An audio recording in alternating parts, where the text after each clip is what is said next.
You're Jesus. You were supposed to have been crucified. Obviously, it didn't work, so we're going to do it again. Look at Hebrews 11:1 real quick. Hebrews 11:1. Do you know there are people who have mental conditions in their head that they'll die for? There was a study done one time, some of the pioneers of what is known to be neuro-linguistic programming. Neurolinguistics is the study of how words affect people and using certain words in your language and how you say things. I'll give you an example. When you say something like, I love you, but means you just negated everything you said before that. So really what you're really saying to somebody is, I don't love you. I love you and da-da-da-da. Now means that what I just said to you is in addition to. Are you following me?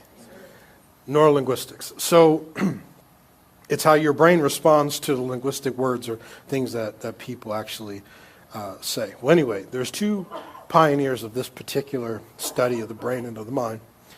And they had a patient who was absolutely convinced that he was Jesus Christ. And they were struggling, the facility, the mental health facility, they're struggling because this person would walk around thinking they are Jesus Christ.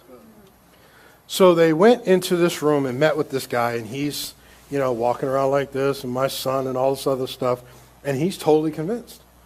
So they said, okay, so you're Jesus. He said, yes. So he walks out. It's two guys. They walk out. One of them comes in with a bunch of big metal stakes, drops them down, he walks back out. The other guy comes in with these long beams of wood. And the entire time, they don't say anything to him. They're just walking back and forth, carrying all these things. And so finally the guy says, what are y'all doing?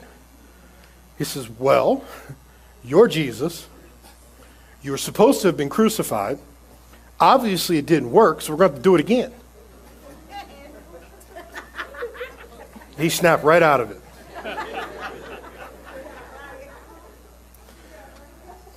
So the point I'm getting at is that sometimes we don't understand how powerful our minds really are. Our minds don't always have the ability to distinguish reality. You're driving down the street behind a windshield in a car, and a bird hits your windshield, you're going to duck. Right. You know full well that there's a windshield between you and that bird. Right. But why would your brain respond? You're watching a 3D movie. Something jumps out at you, and you move. You know it's a movie, right. But why would you respond? And I think what people don't understand is how all of these things play into your life of how you have made decisions and how you have reacted as opposed to acted. So when he says that your faith, substance of things hoped for, the evidence of things, your faith is what? Now faith is the substance of what you... Okay, so what you're hoping for is the image you expect. So if you are working out like crazy, but you expect to die early, it's likely you'll probably die early. No matter whether you do all of the ritualistic things that would prolong health. Because you have it convinced in your head you're not going to make it, you're probably not going to make it. And it's because of the image that you have. You ever hear someone say, oh my gosh, I was watching so-and-so, and they were so healthy and they died early. So why should I even try? You don't know why they died. You have no clue what they did or didn't do. How do you look at something and make an assessment based on, well, all they did was eat carrot sticks and celery? You ever think that might be the reason why they didn't make it? I mean, I have a hard time trusting people that don't eat meat. I ain't saying you got to eat all meat, but I mean, I ain't saying y'all bad. I mean, it's hard for me.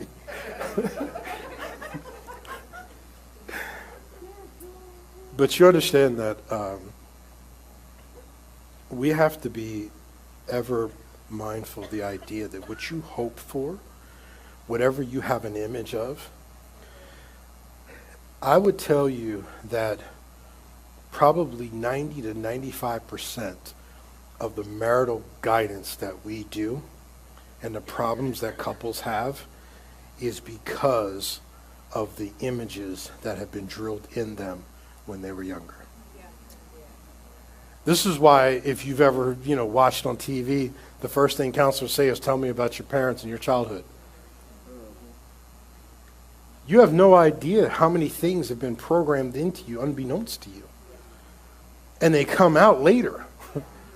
They develop later into problems that you now have to wrestle with because you have an image of this is what dad looks like when he interacts with my mother. Well, I didn't have a dad. He wasn't even around. Well, then now that's the image you have. So that when you have a good man who actually would be a good father to your children, you don't know what he looks like because you don't know what a man looks like who is a good man to his wife. So then because of images that you have, right, you had a mother who wasn't necessarily there or whatever the case may be. And so now you look at all women as certain ways and you treat them all that. And then to run around asking, well, how come I don't have a wife? Because you don't have an image of what a wife is. The Bible says he who findeth, she has to be a wife when you find her. This is why a lot of side chicks running around wonder why they ain't getting wifed up.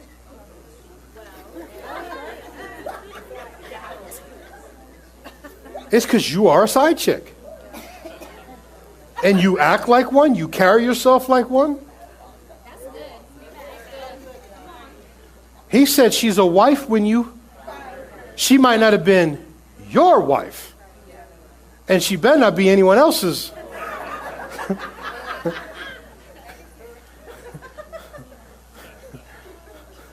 Because I don't play about mine. Mess around, get your feelings hurt. And some. I'm just teasing. I'm not. But if now faith is the substance of things hoped for, then faith becomes the very substance or the very matter by which what you hope for is built.